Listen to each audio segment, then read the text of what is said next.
পুরোপুরি বিধ্বস্ত হয়ে গেছে। নিম্ন আয়ের মানুষ তারা খুব কষ্টে আছে। প্রশাসনের তৎপরতা আমি এখনো দেখি না। আকস্মিক বন্যায় চট্টগ্রামের 5 জেলায় বিপর্যস্ত জনজীবন, বিশুদ্ধ পানি আর খাবার সংকটে দুর্গতরা। ক্ষতিগ্রস্ত প্রতিটি পরিবারে ত্রাণ পৌঁছানোর নির্দেশ প্রধানমন্ত্রীর। মাননীয় প্রধানমন্ত্রী ইতিমধ্যে অর্থনৈতিক অনুদান নিশ্চিত করেছেন, ত্রাণ সামগ্রী প্রতিটি পরিবারের কাছে পৌঁছে দেওয়ার উদ্যোগ গ্রহণ করেছেন। চট্টগ্রাম শিক্ষা বোর্ডে 16 জুলাই পর্যন্ত এইচএসসি পরীক্ষা স্থগিত। 24 ঘন্টার মধ্যে পরিস্থিতি উন্নতির পূর্বাভাস, নেই বড় বন্যার শঙ্কা। আগামী 24 ঘন্টা পর্যন্ত দেশের দক্ষিণ পূর্বাঞ্চলীয় পার্বত্য অববাহিকার বান্দরবান, কক্সবাজার, চট্টগ্রাম জেলার নদীগুলোর পানি সমতল কিছুটা ধীর গতিতে হ্রাস পেতে পারে এবং এর ফলে বন্যা পরিস্থিতি ধীর গতিতে উন্নতি হতে পারে।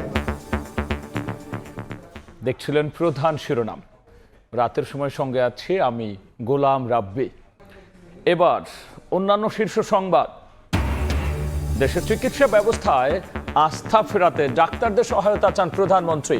উপজেলার হাসপাতাল 101 বেডে উন্নীত করার ঘোষণা, প্রান্তিক পর্যায়ে সেবা দেওয়ার আহ্বান। ডিসেম্বর বা যখনই দেশে আসুক শেখ হাসিনাকে ফাঁসির দড়িতে ঝুলতে হবে, রংপুরে 11 দলের সমাবেশে নাহিদ। গণভোটের রায় বাস্তবায়নের আহ্বান জামাত আমিরের।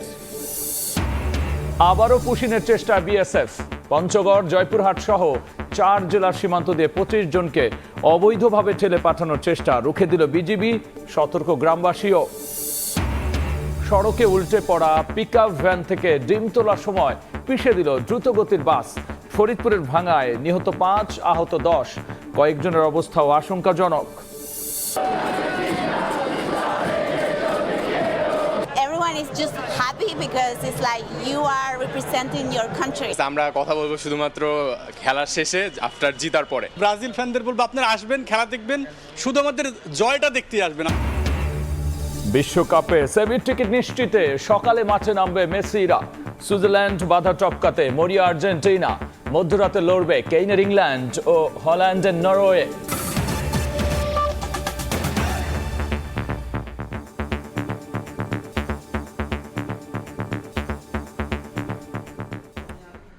আকস্মিক বন্যায় দিশেহারা কক্সবাজারের লাখো মানুষ।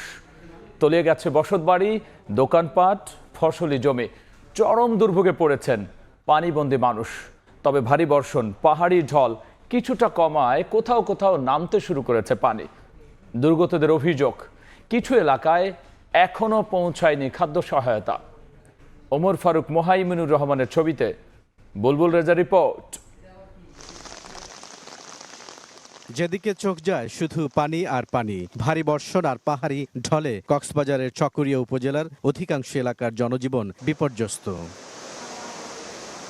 উপজেলার লক্ষারচর ইউনিয়নের চিত্র এটি। বাড়িঘরের পাশাপাশি ডুবে গেছে স্কুল, কলেজ, ইউনিয়ন পরিষদ। এ দৃশ্য শুধু লক্ষারচরের নয়, উপজেলার সুরাজপুর, মানিকপুর, কৈয়ারবিল, বড়ইতলী, হারবাং, ফাঁসিয়াখালী, ডুলাহাজারা ও খুটাখালী ইউনিয়নের বিস্তীর্ণ এলাকা পানিতে তলিয়ে গেছে। পানিবন্দী জেলার 40টি ইউনিয়নের প্রায় 5 লাখ বাসিন্দা 3 দিন ধরে পানির নিচে অবস্থান করতেছে।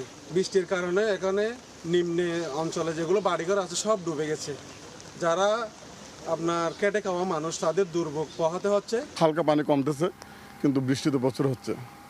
আমরা ঘরের নিচের তলায় ডুবে গেছি, উপরের মধ্যে আছি, উপরের তলায় আছি আর কি। তবে গত কয়েকদিনের তুলনায় বৃষ্টি কিছুটা কমায় কোথাও কোথাও নামতে শুরু করেছে পানি। এখনো বেশিরভাগ এলাকার মানুষ পানিবন্দী। আজ পর্যন্ত এখনো কেউ আসে নাই, তবে এলাকাবাসী কিছু কিছু যারা বিত্তশালী তারা কিছু কিছু ভাত বা অন্যান্য কিছু রান্না করে এলাকাবাসীদেরকে দিচ্ছে। লক্ষারচর ইউনিয়নের বন্যা দুর্গতদের দাবি, প্রায় 1 সপ্তাহ পানিবন্দী হয়ে থাকলেও এখনো পৌঁছায়নি খাদ্য সহায়তা। বিশুদ্ধ পানি ও খাদ্য সংকটে ভুগছেন তারা। শুকনো খাবার দরকার মানুষের জন্য, বিশুদ্ধ পানি দরকার, এবং আপনার বন্যার কারণে যে রোগ ব্যাধিগুলো হয় এগুলোর প্রকোপ দেখা যাচ্ছে। রান্না বান্না করতে পারতেছে না মানুষ, এখন খুব কঠিন জীবনযাপন করতেছে। আমরা সরকারকে আহ্বান জানাবো, এই চকরিয়াকে বন্যা দুর্গত এলাকা ঘোষণা করি, যারা বন্যায় ক্ষতিগ্রস্ত তাদের পাশে এসে দাঁড়ানোর জন্য। জেলা পানি উন্নয়ন বোর্ডের তথ্য অনুযায়ী মাতামুহুরী নদীর পানি লামা পয়েন্টে এবং কক্সবাজারের চিরিঙ্গা পয়েন্টে বিপদসীমার নিচ দিয়ে প্রবাহিত হচ্ছে। কক্সবাজার জেলায় মোট 640টি আশ্রয়কেন্দ্র আছে, আমরা সবগুলো খুলে দিয়েছি। গতকালকে পর্যন্ত 20টি বা 25টি আশ্রয়কেন্দ্রে মানুষ আশ্রয় নিয়েছে। সরকারের পক্ষ থেকে কক্সবাজার জেলায় আমরা এ পর্যন্ত 450 মেট্রিক টন চাল এবং 30 লক্ষ টাকা পেয়েছি। আবহাওয়া অফিসের তথ্য বলছে শুক্রবার রাত পর্যন্ত গত 6 দিনে কক্সবাজার জেলায় 700 মিলিমিটারের বেশি বৃষ্টিপাত রেকর্ড করা হয়েছে। তবে বৃষ্টিপাত কমতে শুরু করেছে। এই অবস্থা চলতে থাকলে বন্যা পরিস্থিতির উন্নতি হওয়ার সম্ভাবনা রয়েছে। বুলবুল রেজা, সময় সংবাদ, চকরিয়া, কক্সবাজার।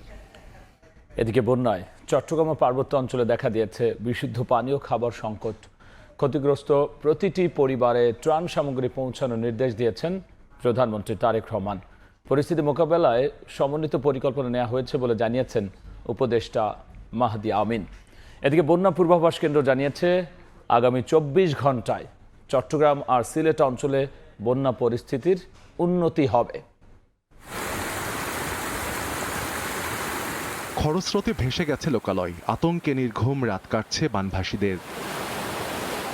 পানিতে টইটুম্বুর 3 পার্বত্য জেলা রাঙামাটি, খাগড়াছড়ি ও বান্দরবান। এখনও বেশ কয়েকটি এলাকার ঘরবাড়ি পানিতে তলিয়ে, এমনকি পাহাড়ি ঢলে মহাসড়কের বিভিন্ন অংশ নিমজ্জিত থাকায় বান্দরবানের সঙ্গে সারা দেশের সড়ক যোগাযোগ বিচ্ছিন্ন রয়েছে। এছাড়া পাহাড় ধসের কারণে রুমা, থানচি, আলীকদম, লামা ও নাইক্ষ্যংছড়ি সহ অধিকাংশ উপজেলার সঙ্গে সড়ক যোগাযোগ ব্যাহত হচ্ছে। বিদ্যুৎ সরবরাহ ও মোবাইল নেটওয়ার্ক সেবা বিঘ্নিত হওয়ায় জনদুর্ভোগ আরও বেড়েছে। বিভিন্ন আশ্রয় কেন্দ্রে প্রশাসনের পাশাপাশি রাজনৈতিক নেতারাও খাবার সরবরাহ করছেন।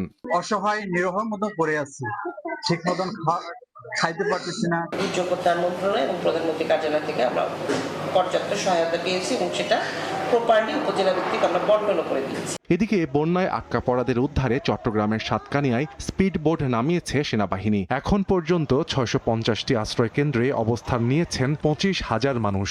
শতভাগ বন্যা আক্রান্তদের ত্রাণ সহায়তা পৌঁছানো যাচ্ছে না বলে জানিয়েছেন দুর্যোগ ত্রাণ প্রতিমন্ত্রী। ওখানে ক্ষয়ক্ষতি বা আরও নতুন করে কোনো কিছু আমাদের সাহায্য দেওয়ার দরকার আছে কিনা সেটা পর্যবেক্ষণ করব বা ওইভাবে কাজ করব। মৌলভীবাজারের সার্বিক বন্যা পরিস্থিতি স্থিতিশীল রয়েছে। রাজনগর, কুলাউড়া ও কমলগঞ্জে এখনও পানিবন্দী সহস্রাধিক মানুষ। দুর্গত এলাকায় রয়েছে শুকনা খাবার ও বিশুদ্ধ পানির তীব্র সংকট। এছাড়া সিলেটেও নদ নদীর পানি বাড়ায় 537টি আশ্রয় কেন্দ্র প্রস্তুত রেখেছে প্রশাসন। ঝুঁকিপূর্ণ হিসেবে চিহ্নিত 160টি টিলা এলাকার বাসিন্দাদের সতর্ক করা হচ্ছে।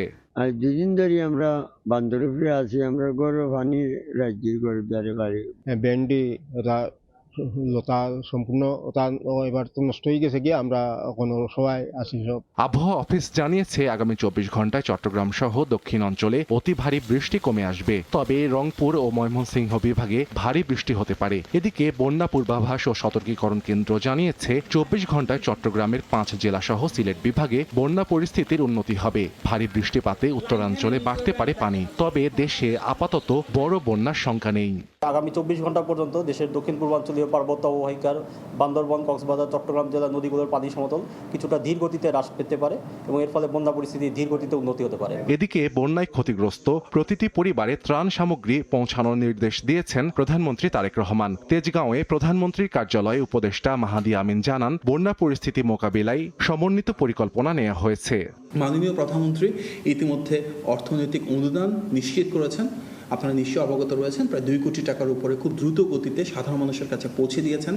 বিভিন্ন ধরনের ত্রাণ সামগ্রী প্রতিটি পরিবারের কাছে পৌঁছে দেওয়ার উদ্যোগ গ্রহণ করেছেন। যাদের ঘরবাড়ি বিলীন হয়ে গিয়েছে তাদের প্রায় প্রতিটি পরিবারের কাছে চাল পৌঁছে দেওয়ার জন্য যে অবিরত প্রচেষ্টা সেটা অব্যাহত রয়েছে। প্রধানমন্ত্রীর উপদেষ্টা জানান, দুর্গত এলাকায় সেনাবাহিনী, বিজিবি ও কোস্টগার্ড কাজ করছে। পাঠানো হয়েছে মেডিকেল টিম। সরকারের এই সমন্বিত উদ্যোগের মাধ্যমে আমরা চাই যারা ক্ষতিগ্রস্ত হয়েছেন তারা যেন একটু স্বস্তির নিঃশ্বাস ফেলতে পারেন। সাহাল আব্দুল্লাহ, আলভি, সময় সংবাদ। সর্বোচ্চ দায়িত্ব এ বিষয় নিয়ে বিস্তারিত আলোচনা করতে স্টুডিওতে যুক্ত হয়েছেন সহকর্মী সানবি রুপল। যাচ্ছি তার কাছে। রুপল, আমরা রিপোর্টে বিস্তারিত দেখছিলাম, তারপরেও যদি একটু বলেন যে আসলে এখন সর্বশেষ দেশের যে বন্যা পরিস্থিতি সেটি আসলে কি এবং সরকারের পক্ষ থেকে কি কি উদ্যোগ নেওয়া হয়েছে? রাব্বি, আপনি জানেন যে দেশের উত্তর পূর্বাঞ্চল এবং দক্ষিণ পশ্চিমাঞ্চল এই দুটি অঞ্চলের 7টি জেলা এই মুহূর্তে বন্যা কবলিত এবং পাহাড়ি ধস এবং ভারী বর্ষণ গত কয়েকদিন ধরেই চলছে, আপনি জানেন। এবং সেখানে 10 লাখের বেশি মানুষ এই বন্যার কবলের মধ্যে পড়ে আছে। এবং আপনি এই বিশেষ করে চট্টগ্রামের 5টি জেলার অবস্থা খুবই ভয়াবহ এবং বেশ কিছু এলাকায় এখনও ত্রাণ পৌঁছায়নি এবং সরকার সর্বাত্মকভাবে চেষ্টা করে যাচ্ছে এবং ক্ষতিগ্রস্ত পরিবারগুলোতে ত্রাণ সহায়তা পৌঁছানোর জন্য প্রধানমন্ত্রী নির্দেশ দিয়েছেন। এবং আরও একটি বিষয় জানিয়ে রাখি, সেটি হচ্ছে গিয়ে প্রধানমন্ত্রী তিনি সার্বক্ষণিকভাবে এই বন্যার সব কিছু খুঁটিনাটি পর্যবেক্ষণ করছেন এখান থেকে।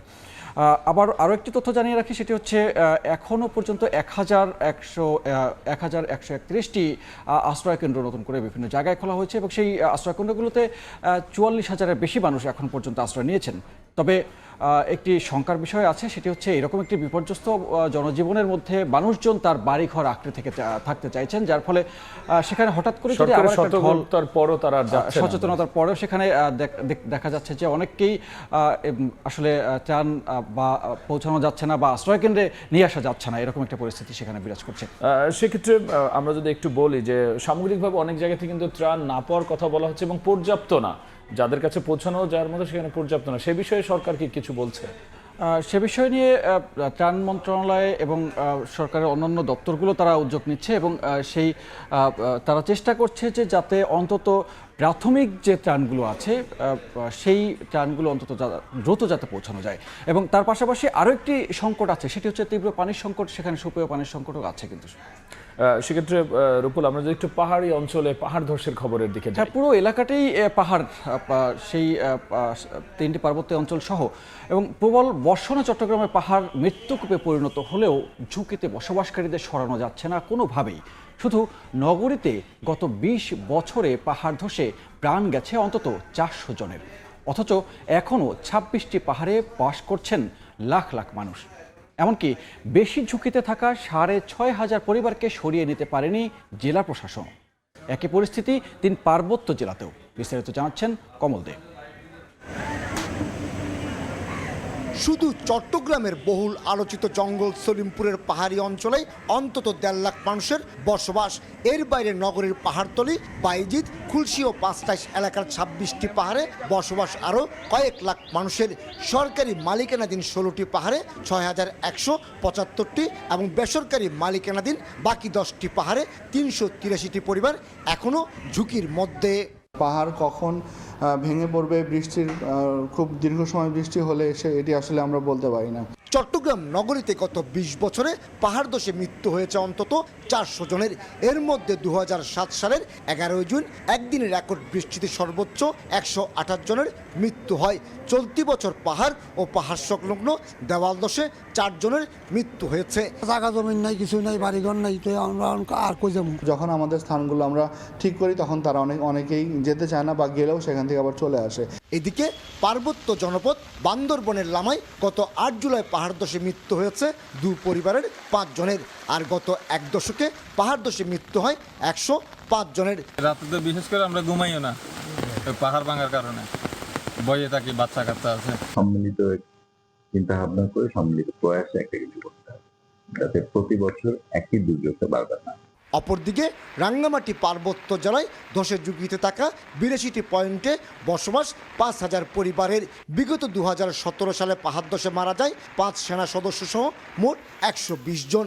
পরের বছর অর্থাৎ 2018 সালে মৃত্যু হয় 11 জনের। পার্বত্য 3 জেলাতে বন্দোবস্ত কার্যক্রম বন্ধ আছে, তো এটা যদি শুরু করে সরকার হয়তো খুব শীঘ্রই শুরু করবে, সেক্ষেত্রে হয়তো তাদেরকে আমরা নিরাপদ আবাসস্থল দিতে পারব।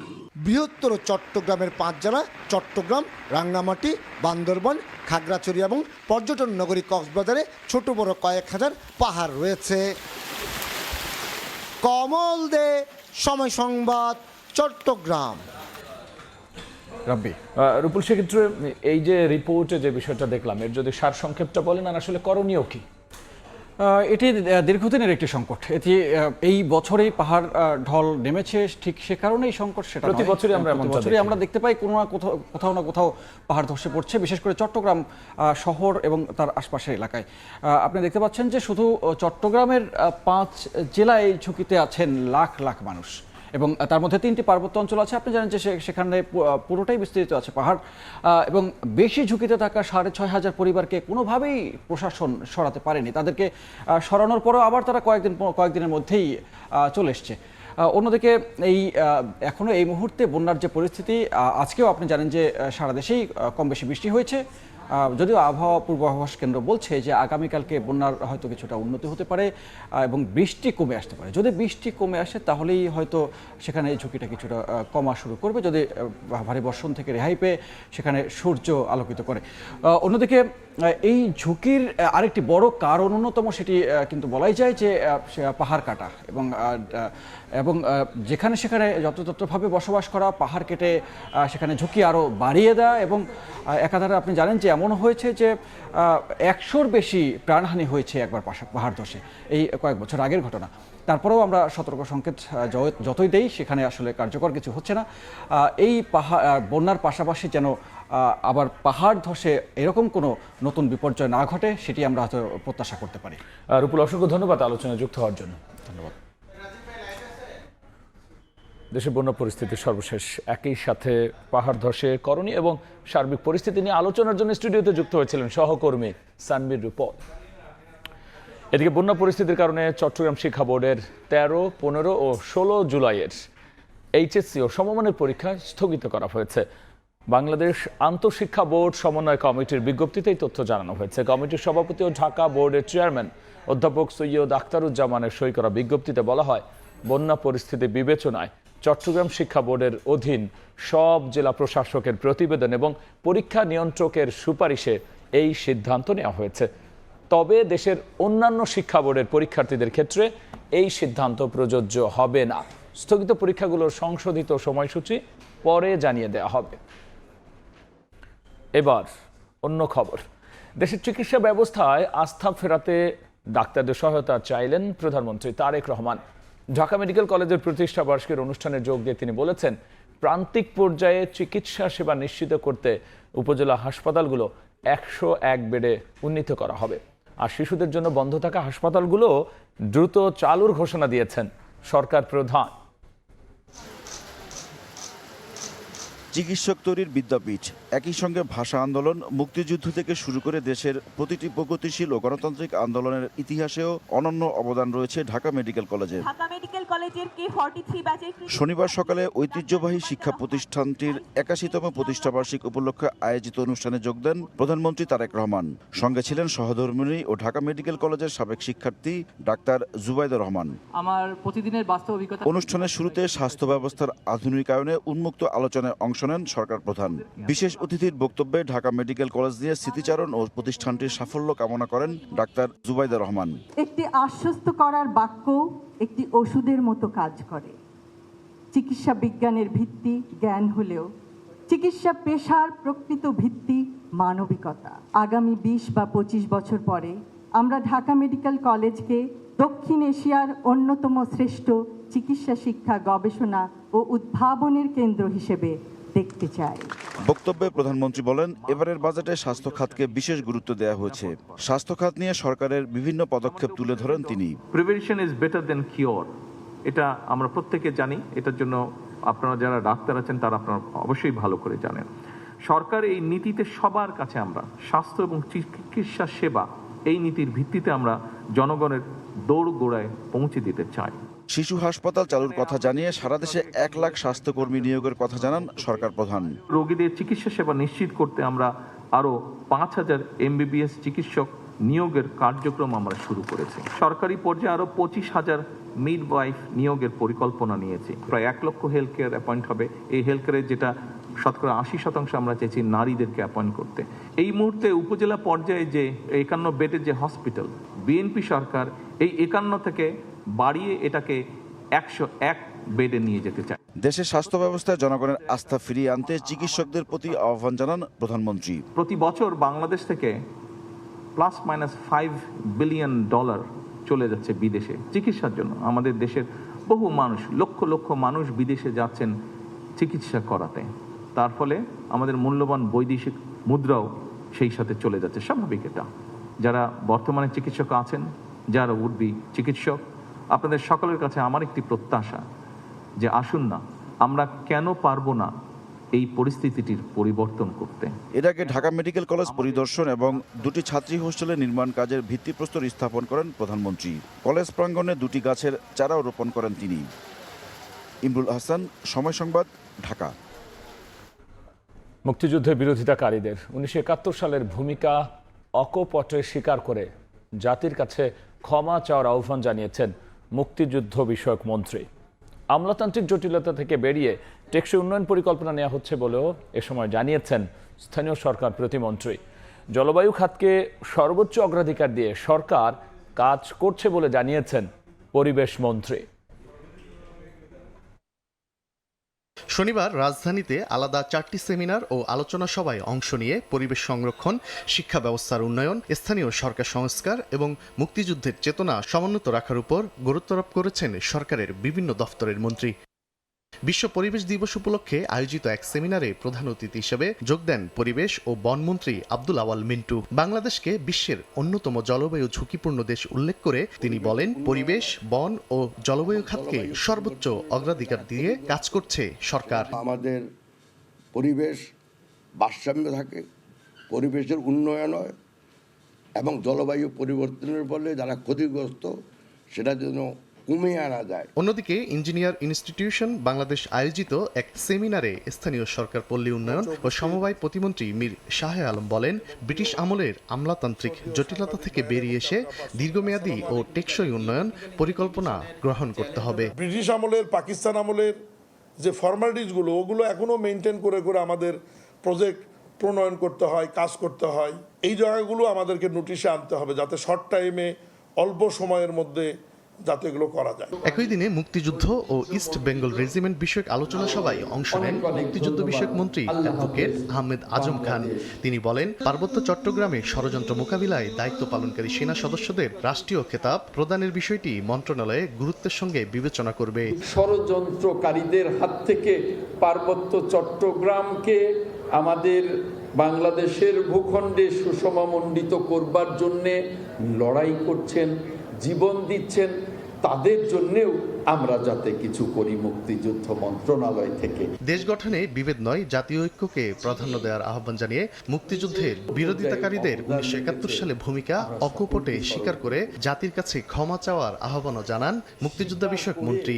জাতির সামনে তাদেরকে ক্ষমা চাইতে হবে। তানভীর হাসান মেঘ, সময় সংবাদ, ঢাকা।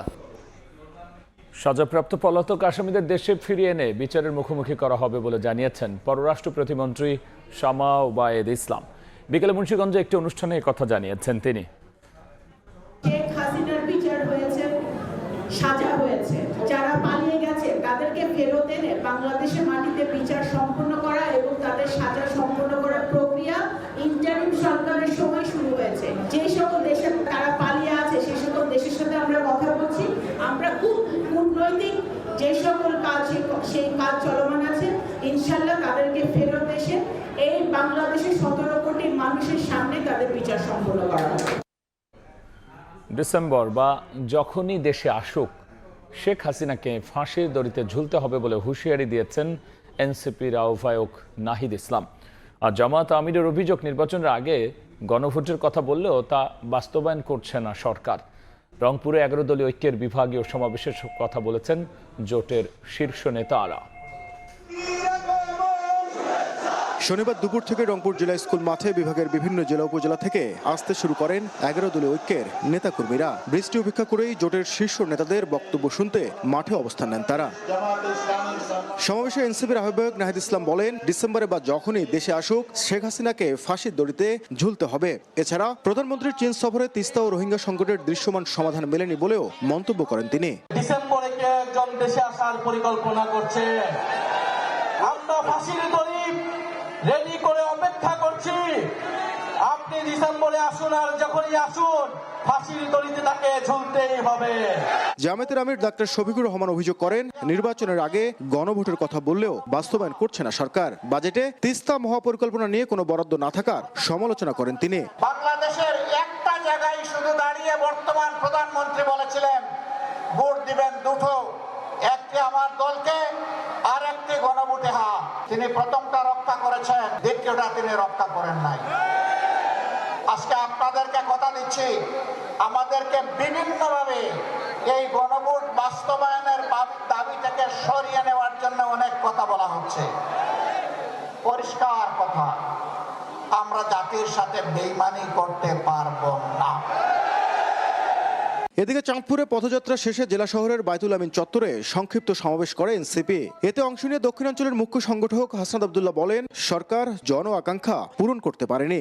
চলমান অনেকগুলো সংকটে নাগরিক জীবন এখন দুর্বিষহ হয়ে উঠেছে।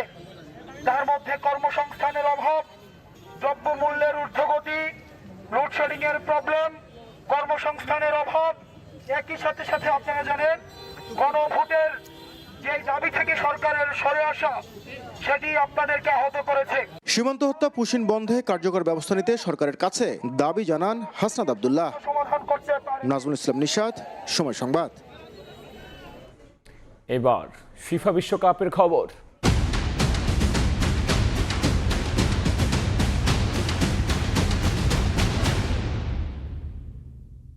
সুইজারল্যান্ডের বিপক্ষে কোয়ার্টার ফাইনালের ম্যাচের আগে কানসাসে উন্মাদনায় মেতেছেন আর্জেন্টিনা সমর্থকরা। তাদের প্রত্যাশা ইউরোপিয়ান দল হলেও সুইসদের বিপক্ষে সহজে জয় পাবে মেসি আলভারেজরা।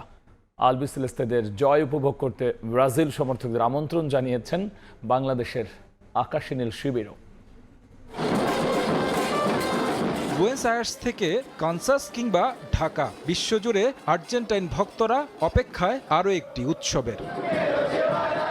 ম্যাচ শুরু হতে খানিকটা সময় বাকি থাকলেও ম্যাচ ভেন্যুর শহরে জড়ো হয়েছেন আর্জেন্টাইন সমর্থকরা। এই ম্যাচ জিতে স্ক্যালোনি বাহিনী টানা দ্বিতীয়বার সেমিফাইনাল নিশ্চিত করবে বলে প্রত্যাশা তাদের। আমরা জিততে যাচ্ছি। মিশরকে হারানোর পর এই ম্যাচে হারার মানে হয় না। ফাইনাল নিয়ে জানি না, তবে এই ম্যাচ জিতবো। সেমিতে কাকে পাবো তাই নিয়ে ভাবছি। ইংল্যান্ডের সাথে তো ঐতিহাসিক সম্পর্ক, হল্যান্ডের বিপক্ষে খেলা হলেও দারুণ হবে। লক্ষ্য একটাই, 19 জুলাইয়ের ফাইনাল। বিশ্বকাপে নিজ দেশ না থাকলেও আর্জেন্টিনা যেন বাংলাদেশেরই প্রতিনিধি। এদেশের সমর্থকদের দেশটির প্রতি অগাধ ভালোবাসায় মুগ্ধ আর্জেন্টিনাও। রাত পোহালেই মহা গুরুত্বপূর্ণ ম্যাচে সুইজারল্যান্ডের বিপক্ষে মাঠে নামবে আলবিসেলেস্তে। হারলেই বিদায় নিতে হবে। কোয়ার্টার ফাইনালের মঞ্চে মেসিদের প্রতিপক্ষ ইউরোপিয়ান দল। শেষ দুই ম্যাচে স্ক্যালোনি বাহিনীর পারফরমেন্স ভয় ধরালেও ভক্তরা আত্মবিশ্বাসী। লাল সবুজের দেশে ম্যাচ উপভোগ নিয়ে আছে নানা আয়োজন। টিএসসি ডেফোডিলে সমর্থকরা জড়ো হবেন ম্যাচ দেখতে। তাদের প্রত্যাশা ইউরোপিয়ান দল হলেও সহজেই জয় পাবে আর্জেন্টিনা। সহজ ম্যাচে জটিল করে জিতছে, তো সেই জায়গা থেকে অবশ্যই জয় ছাড়া বিকল্প কিছু নেই এবং আশা করি জয় খুব ভালোভাবে জিতে যাবে। আর্জেন্টিনার একটা মেন্টালিটি আছে যে যখনই ওরা ডাউন থাকে ওরা অলওয়েজ ব্যাকআপ করে। এবারও আশা করতেছি সুইজারল্যান্ডের সাথে অ্যাটলিস্ট জিতবে। বাংলাদেশে বিশ্বকাপ উন্মাদনার বড় অংশ জুড়ে ব্রাজিল আর্জেন্টিনা সমর্থকদের কথার লড়াই। তবে সেলেসাওদের বিদায়ে কিছুটা ম্লান এদেশের বিশ্বকাপ। তবে আর্জেন্টিনা সমর্থকরা ঠিকই খোঁচা দিতে ভুল করেননি প্রতিপক্ষ সমর্থকদের। কিভাবে জিততে হয় ব্রাজিল সমর্থকদের সেটা দেখতে সুইজারল্যান্ডের বিপক্ষে ম্যাচ দেখার আমন্ত্রণ আকাশী নীল ভক্তদের। ব্রাজিল সমর্থকদের মতে তারা বলে যে মাঠও আমাদের, রেফারিও আমাদের, কমিটিও আমাদের, বাসি বুসি যা দেবে আমাদের পক্ষেই দেবে। তো সেই জায়গা থেকে আমরা ব্রাজিল ফ্যানদের বলবো, আপনারা আসবেন, খেলা দেখবেন, শুধু আমাদের জয়টা দেখতে আসবেন, আমাদের পরাজয় দেখার জন্য আপনারা আসবেন না। কোন মুহূর্তে থেকে আমরা জিতলাম that's not the fact, the result that we are winning, that's what main thing is. বিশ্বজুড়ে প্রত্যাশায় বুক বাঁধছেন ভক্তরা। এবার তাদের মুখে হাসি ফুটাতে মাঠে সেরাটা দিতে হবে মেসি ডিপলদের। তারেক হাসান শিমুল, সময় সংবাদ। রাতের সময়ে আরও থাকছে। শহরের আমিন বাজার থেকে ময়লার ভাগাড় সরানোর উদ্যোগ। পরিবেশ বান্ধব করতে লাগানো হবে গাছ, জানালেন স্থানীয় সরকার প্রতিমন্ত্রী। নতুন করে বর্জ্য না ফেলার নির্দেশ। ফরিদপুরের ভাঙ্গায় পিকআপ ভ্যান উল্টে সড়কে পড়ে থাকা ডিম তোলার সময় দ্রুতগতির বাস পিষে দেয়ায় অন্তত 5 জন নিহত হয়েছেন, আহত হয়েছেন অন্তত 10 জন। তাদের মধ্যে বসে কয়েকজন অবস্থা গুরুতর। সন্ধ্যায় ঢাকা খুলনা মহাসড়কের ভাঙ্গা উপজেলার সুয়াদি এলাকায় দুর্ঘটনা ঘটে। পুলিশ জানায় বিকেলে একটি ডিমবাহী পিকআপ মহাসড়কে উল্টে যায়। পরে দুর্ঘটনা কবলিত পিকআপটি উদ্ধার করতে ঘটনাস্থলে পুলিশ রেকার নিয়ে আসে। গাড়িটি উদ্ধারের সময় খুলনাগামী একটি বাস নিয়ন্ত্রণ হারিয়ে রাস্তার পাশে দাঁড়িয়ে থাকা লোকজনকে চাপা দেয়। এতে ঘটনাস্থলে 5 জন নিহত হন, আহত হন অন্তত 10 জন। তাদের মধ্যে বেশ কয়েকজনের অবস্থা আশঙ্কাজনক। এদিকে গাজীপুরের শ্রীপুরে ঢাকা ময়মনসিংহ মহাসড়ক পার হওয়ার সময় কাভার্ড ভ্যানের ধাক্কায় স্বামী স্ত্রী ও তাদের 9 মাসের সন্তানের মৃত্যু হয়েছে। এদিকে লালমনিরহাটের কালীগঞ্জে ছাগল বাঁচাতে গিয়ে ট্রেনের ধাক্কায় গৃহবধূর মৃত্যু হয়েছে। আবারও পুশিনের চেষ্টা বিএসএফ। 4 জেলার সীমান্ত দিয়ে 25 জনকে ঠেলে পাঠানোর চেষ্টা চালিয়েছে ভারতীয় সীমান্তরক্ষী বাহিনী। তবে বিজিবির তৎপরতায় ব্যর্থ হয়েছে তাদের সেই চেষ্টা। কয়েকদিনের বিরতির পর আবারও সীমান্তে পুশিনের চেষ্টায় ভারতীয় সীমান্তরক্ষী বাহিনী বিএসএফ। শনিবার সকালে পঞ্চগড়ের তেঁতুলিয়ার মাঝিপাড়া সীমান্ত দিয়ে নারী ও শিশুসহ 13 জনকে বাংলাদেশে ঠেলে পাঠানোর চেষ্টা করা হয়। তবে বিজিবির তাৎক্ষণিক বাধার মুখে তাদের আবার ভারতের ভেতরে ফিরিয়ে নেয় বিএসএফ। সীমান্তের বিভিন্ন পয়েন্টে নজরদারি জোরদার করা হয়েছে বলে জানিয়েছে বিজিবি। এদিকে জয়পুরহাট সদরের ভুটিয়াপাড়া সীমান্ত দিয়ে ভারত থেকে 5 জনকে বাংলাদেশে পুশিনের চেষ্টা করে বিএসএফ। তবে গ্রামবাসী ও বিজিবি তৎপরতায় সে চেষ্টা ব্যর্থ হয়। পরে ভুটিয়াপাড়া সীমান্তের পশ্চিম রামকৃষ্ণপুর এলাকা থেকে 2 নারী সহ এক বৃদ্ধকে আটক করে বিজিবির কাছে হস্তান্তর করে গ্রামবাসী। আটক বৃদ্ধের বাড়ি নড়াইলে বলে নিশ্চিত হওয়া গেলেও 2 নারীর পরিচয় নিশ্চিত হওয়ার চেষ্টা করছে বিজিবি। ওই 2 জন পার হয়ে গেছে, আবার উনি আসতেছে মাছ মারার জন্য, আসতে দেখতেছে মুরব্বী আর একটা মহিলা। এখন খুব টান পরিস্থিতি চলতেছে। বর্তমানে 3 জনকে আটক করা হয়েছে আর 2 জন পালিয়ে গিয়েছে। দিনাজপুর সদরের দাইনুর সীমান্ত দিয়ে পুশিন করার সময় এক নারী সহ 4 জনকে শূন্যরেখায় ফেরত পাঠিয়েছে বিজিবি। এ ঘটনায় বিজিবির পক্ষ থেকে পতাকা বৈঠক ডাকা হলেও এখন পর্যন্ত সাড়া দেয়নি বিএসএফ। এছাড়াও লালমনিরহাটের পাটগ্রাম সীমান্ত 3 নারীকে বাংলাদেশে পুশিনের চেষ্টা করেছে বিএসএফ। তবে বিজিবি তাদের চেষ্টা ঠেকিয়ে দিয়েছে। বর্তমানে ওই 3 নারী ভারতের অভ্যন্তরে সীমান্ত থেকে প্রায় 150 গজ দূরে অবস্থান করছেন বলে জানিয়েছে বিজিবি। মিরন আহমেদ, সময় সংবাদ। রাতের সময়ে আরও থাকছে বাবার রক্তের বদলা নেওয়ার শপথ ছেলে মোজতবা খামেনির। হত্যা চেষ্টা করলে ইরানকে ধ্বংসের হুমকি ট্রাম্পের। আলোচনার দাবিকে মিথ্যাচার আখ্যা আরাকচির। গণভ্যুত্থানের পর কাশিমপুর কারাগারে পালানো হত্যা মামলায় মৃত্যুদণ্ডের আসামি আব্দুল্লাহ শিকদারকে গ্রেফতার করেছে র্যাব। কারাগার থেকে পালিয়ে পরিচয় গোপন করে দেশের বিভিন্ন এলাকায় আত্মগোপনে ছিলেন তিনি। তবে গোয়েন্দা তথ্য প্রযুক্তির সহায়তায় রাজধানীর দারুসালাম এলাকা থেকে তাকে গ্রেফতার করে র্যাব। গণঅভ্যুত্থানের পর 2024 সালের আগস্টে কাশিমপুর কারাগারে সহিংসতা ও অগ্নিসংযোগের ঘটনায় বন্দীদের সঙ্গে পালিয়ে যান হত্যা মামলার মৃত্যুদণ্ডপ্রাপ্ত আসামি মোহাম্মদ আব্দুল্লাহ শিকদার। দীর্ঘদিন আত্মগোপনে থাকার পর গোয়েন্দা তথ্য ও প্রযুক্তির সহায়তায় রাজধানীর দারুসালাম এলাকায় তার অবস্থান শনাক্ত করে শুক্রবার বিকেলে অভিযান চালিয়ে তাকে গ্রেফতার করে র্যাব 4। শনিবার সকালে মিরপুরে র্যাব 4 সদর দপ্তরে আয়োজিত সংবাদ সম্মেলনে জানানো হয়, কারাগারের সহিংসতা ও অগ্নিসংযোগের সময় একটি বৈদ্যুতিক পিলার ভেঙে তৈরি করা অস্থায়ী মই ব্যবহার করে অন্য বন্দীদের সঙ্গে পালিয়ে যান আব্দুল্লাহ শিকদার। এরপর পরিচয় গোপন করে দেশের বিভিন্ন এলাকায় ছদ্মবেশে আত্মগোপনে ছিলেন তিনি। বৈদ্যুতিক পিলার ভেঙে একটি মই তৈরি করে এবং এই মইয়ের সাহায্যে তারা যে কারাগারের সীমানা প্রাচীর টপকে পালিয়ে যায়।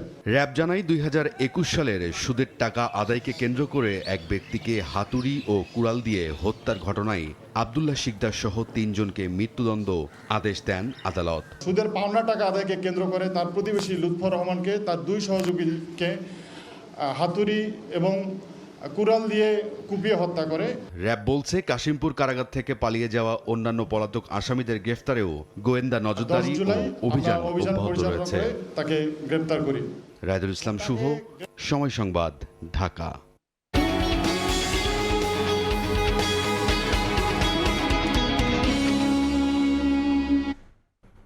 বিশ্ববাজারে যথাযথ ব্র্যান্ডিংয়ের অভাবে ধুঁকছে দেশের তৈরি পোশাক খাত। প্রথাগত বিপণন ব্যবস্থায় ধরা যাচ্ছে না সম্ভাবনার সবটুকু। একই সঙ্গে কৃত্রিম বুদ্ধিমত্তার ব্যবহারে পিছিয়ে থাকায় উচ্চমূল্যের পণ্যের বাজারও হতে চলেছে হাতছাড়া। শনিবার সংবাদ এক সম্মেলনে এমন পর্যবেক্ষণে তুলে ধরেছে পোশাক শিল্পের দ্বিতীয় প্রজন্মের উদ্যোক্তাদের সংগঠন বাইলা।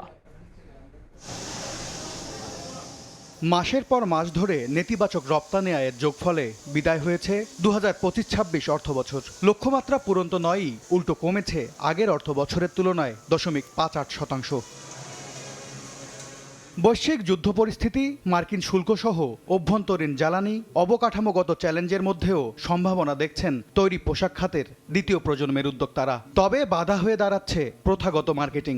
এখন এমন এই প্রোডাক্ট বের হয়েছে যেখানে আপনি জাস্ট প্রোডাক্টের ছবি তুলে দিবেন, ওরা সাথে সাথে আপনাকে একটা অ্যাপ্রক্সিমেট কস্টিং করে দিবে। এরকম প্রোডাক্ট, টেকনোলজিক্যালি অ্যাডভান্স প্রোডাক্টগুলোকে আমরা এখানে শোকেস করব। যতই বলি না কেন টেকনোলজি, যতই বলি না কেন advancement, I still think Bangladesh is one of the best labour intensive industry in the world. উদ্যোক্তারা বলছেন, চীন ভিয়েতনামের উচ্চমূল্যের পোশাক এখন কৃত্রিম বুদ্ধিমত্তার দখলে, যেখানে দেশীয় শিল্পে প্রযুক্তিগত দক্ষতার ঘাটতিতে কাঙ্ক্ষিত ম্যানমেড ফাইবারের ব্যবহার বাড়ানো যাচ্ছে না। গ্লোবাল ট্রেন্ডগুলো এখন আছে, এগুলাতে আমাদেরকে অ্যাডপ্ট করা কোনো রকমের এটা এড়িয়ে চলার কোনো সুযোগ নেই। সো এটাকে আমাদের যত সম্ভব অ্যাডপ্ট করে নিতে হবে, তাহলে আমরা ইন্ডাস্ট্রিতে আমাদের কম্পিটিটিভ এজটা রাখতে পারবো। ফাস্ট ফ্যাশনের যুগে বৈশ্বিক নানা নীতিমালায় এসেছে পরিবর্তন। রপ্তানি প্রতিযোগিতার বাজার ধরে রাখতে ফিউচার লিডারশিপ মডেলে জোর দেওয়া হয় আলোচনায়। একটা জেনারেশন যখন হ্যান্ডওভার নিবে, কিভাবে এই ইন্ডাস্ট্রিটাতে আরো দক্ষভাবে চালাতে পারে, এটাই একটা উদ্দেশ্য কেন বাইলা এক্সিস্ট করে। জানানো হয়, প্রযুক্তি নির্ভর ভবিষ্যৎ প্রজন্মের নেতৃত্ব গড়ে তুলতে আগামী 20 ও 21 জুলাই রাজধানীতে আয়োজিত হবে বাইলা ফিউচার সামিট 2026। কিভাবে আরো কাজ করা যেতে পারে সেই সুযোগগুলো আমরা এক্সপ্লোর করব। MS আরিফিন, সময় সংবাদ, ঢাকা। সাভারের আমিনবাজারে মহাসড়কের পাশের ময়লার ভাগাড় অপসারণে উদ্যোগ নিয়েছে সরকার।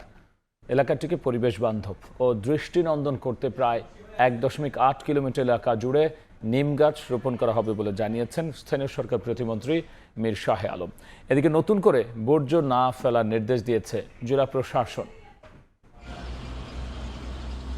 ঢাকার সাভারের আমিনবাজারে ঢাকা আরিচা মহাসড়কের দুই পাশ জুড়ে বছরের পর বছর ধরে জমে থাকা বর্জ্যের দুর্গন্ধে দুর্ভোগ পোহাতে হচ্ছে পথচারী চালক ও আশপাশের বাসিন্দাদের। পরিবেশ দূষণের পাশাপাশি নষ্ট হচ্ছে রাজধানীতে প্রবেশের অন্যতম এই গুরুত্বপূর্ণ সড়কের সৌন্দর্য। অবশেষে দীর্ঘদিনের এই বর্জ্যের ভাগাড় অপসারণের উদ্যোগ নিয়েছে সরকার। শনিবার সকালে এলাকাটি পরিদর্শনে এসে স্থানীয় সরকার, পল্লী উন্নয়ন ও সমবায় প্রতিমন্ত্রী মীর শাহে আলম বলেন, বর্জ্য অপসারণের পাশাপাশি দুর্গন্ধ ও পরিবেশ দূষণ কমাতে প্রয়োজনীয় সব ব্যবস্থা নেওয়া হবে। নিম গাছ সহ বিভিন্ন বৃক্ষরোপণের মাধ্যমে এলাকাটিকে সবুজ ও পরিবেশ বান্ধব হিসেবে গড়ে তোলা হবে। যে যার ইচ্ছা মতো এখানে ময়লা ফেলিয়ে দিয়ে চলে যেত, এটা প্রতিরোধ কেউ করতো না এবং পরিষ্কারও কেউ করতো না। কেরানীগঞ্জ এবং ঢাকা উত্তর ও দক্ষিণ সিটি কর্পোরেশন থেকে নতুন করে কোনো বর্জ্য ফেলা না হয় সেজন্য সংশ্লিষ্টদের নির্দেশ দিয়েছে জেলা প্রশাসক। 1.2 কিলো জায়গা জুড়ে আমরা এই ফেন্সিংটা করব। এখানে স্যান্ডিং হবে, সয়েলিং হবে, একটা স্লোপ করা হবে যাতে বৃষ্টির পানি নেমে যেতে পারে। সম্প্রতি প্রধানমন্ত্রী মানিকগঞ্জের সিঙ্গাইরে সেনাবাহিনীর বর্ষাকালীন মহড়া পরিদর্শনে যাবার পথে আমিনবাজার হেমায়তপুর সড়কের পাশে দীর্ঘদিনের জমে থাকা ময়লার ভাগাড় এবং তীব্র দুর্গন্ধ প্রত্যক্ষ করেন। এ সময় তিনি তাৎক্ষণিক প্রতিমন্ত্রী মীর শাহে আলমকে প্রয়োজনীয় ব্যবস্থা নেয়ার নির্দেশ দেন। সময় সংবাদ, সাভার। বিএনপির মিডিয়া সেলের আহ্বায়ক অধ্যাপক ডাক্তার মওদুদ হোসেন আলমগীর পাভেলের শারীরিক অবস্থার খোঁজ নিলেন প্রধানমন্ত্রী তারেক রহমান।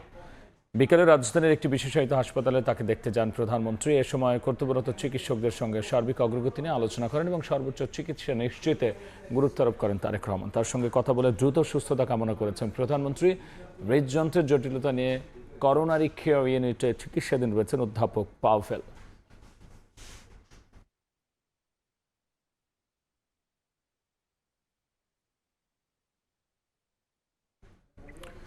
সামাজিক মাধ্যমে ভুয়া ও উস্কানিমূলক কন্টেন্ট, অনলাইন জুয়া নিয়ন্ত্রণে কঠোর অবস্থানে সরকার। তবে মেটা, গুগল সহ অন্যান্য প্ল্যাটফর্মগুলোকে দিয়ে বাস্তবায়নই চ্যালেঞ্জ বলে জানিয়েছেন বিটিআরসি চেয়ারম্যান।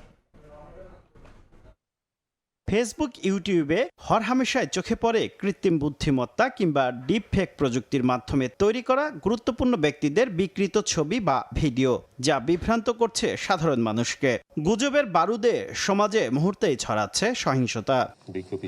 শনিবার রাজধানীতে এক বিতর্ক অনুষ্ঠানে সামাজিক মাধ্যমে ভুয়া, বিভ্রান্তিকর ও উস্কানিমূলক কন্টেন্ট নিয়ন্ত্রণে সরকারের কঠোর অবস্থানের কথা তুলে ধরেন বিটিআরসির চেয়ারম্যান। জানান 2025 সালে মেটা, গুগল সহ অন্যান্য প্ল্যাটফর্মকে 20,000 কন্টেন্টের বিরুদ্ধে ব্যবস্থা নেয়ার অনুরোধ করা হয়েছে।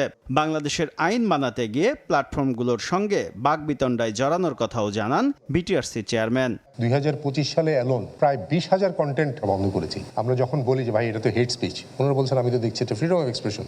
আমরা যখন বলি এটা তো মিথ্যা কথা, ওনারা বলছেন তাহলে আপনি হয় প্রমাণ দেন এটা মিথ্যা কথা, অথবা বলেন এটার কাউন্টার একটা নেগেটিভ দেন, সত্যি কথাটা বলেন। সো এই যে বাকবিতণ্ডা, এই বাকবিতণ্ডাটা আছে। সরকারি তথ্য অনুযায়ী দেশে 50 লাখের বেশি মানুষ অনলাইন জুয়ায় জড়িত। সরকার নতুন আইন করলেও অনলাইন জুয়া নিয়ন্ত্রণে জনসচেতনতা দরকার বলে মনে করেন বিটিআরসির চেয়ারম্যান। জুয়ার জন্য আরো 26,000 আমাদেরকে বন্ধ করতে হয়েছে। এইরকম ভয়াবহ একটা অবস্থা। এই জুয়ার ইফেক্টিভভাবে বন্ধ করা যাবে যদি আমরা পেমেন্ট সিস্টেমটাকে ধরতে পারি। এটা নিয়ে বাংলাদেশ ব্যাংক এবং যারা ফাইন্যান্সিয়াল ইনস্টিটিউট আছেন, বিকাশ ধরনের ফাইন্যান্স ইনস্টিটিউট, এটার সাথে আমরা কাজ করছি। বর্তমানে দেশে ব্রডব্যান্ড ও মোবাইল মিলিয়ে ইন্টারনেট ব্যবহার করছেন 13 কোটির বেশি গ্রাহক, যাদের বেশিরভাগই সামাজিক মাধ্যম ব্যবহার করেন। সোশ্যাল মিডিয়ার অপব্যবহার রোধ করবার ক্ষেত্রে আমাদের মেইন স্ট্রিম ইলেকট্রনিক, প্রিন্ট এবং অনলাইন মিডিয়া, তাদেরকেও কিন্তু আরও বেশি গুরুত্বপূর্ণ ভূমিকা পালন করবার ক্ষেত্রে এগিয়ে আসতে হবে। শুভ খান, সময় সংবাদ, ঢাকা। বাবার রক্তের বদলা নেয়ার অঙ্গীকার করেছেন ইরানের সর্বোচ্চ নেতা মোজতবা খামেনি। আয়াতুল্লাহ আলী খামেনির জানাজা ও দাফনের পর প্রথমবার দেয়া বার্তায় এমন হুঁশিয়ারি উচ্চারণ করেছেন তিনি। এদিকে হত্যার চেষ্টা করা হলে হাজারো ক্ষেপণাস্ত্র দিয়ে ইরানকে পুরোপুরি ধ্বংস করে দেওয়া হবে বলে হুঁশিয়ারি দিয়েছেন ট্রাম্প। হরমুজ প্রণালীতে বাণিজ্যিক জাহাজে হামলাকে কেন্দ্র করে আবারও উত্তপ্ত হয়ে উঠেছে যুক্তরাষ্ট্র ইরান সম্পর্ক। মার্কিন প্রেসিডেন্টের দাবি আলোচনায় ফিরতে চেয়েছে তেহরান। ট্রাম্প হুঁশিয়ারি দিয়ে বলেন, ইরান যদি তাকে হত্যা চেষ্টা চালায় তাহলে হাজার হাজার ক্ষেপণাস্ত্র দিয়ে ইসলামী প্রজাতন্ত্রকে পুরোপুরি ধ্বংস করে দেয়া হবে।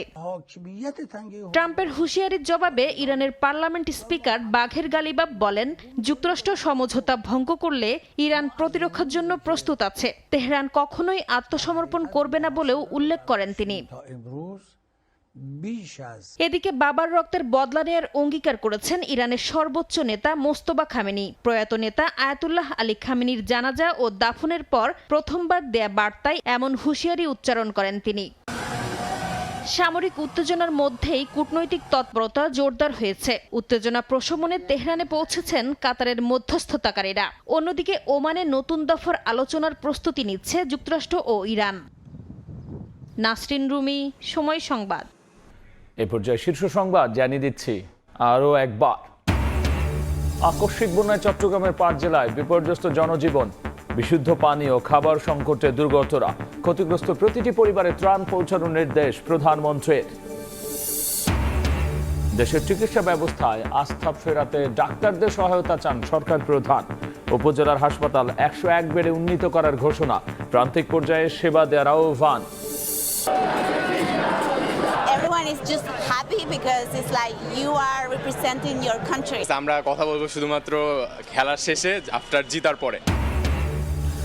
বিশ্বকাপ সেমি টিকিট নিশ্চিতে সকালে মাঠে নামবে মেসিরা। সুইজারল্যান্ড বাধা টপকাতে মরিয়া আর্জেন্টিনা। মধ্যরাতে লড়বে কেইনের ইংল্যান্ড ও হল্যান্ডের নরওয়ে।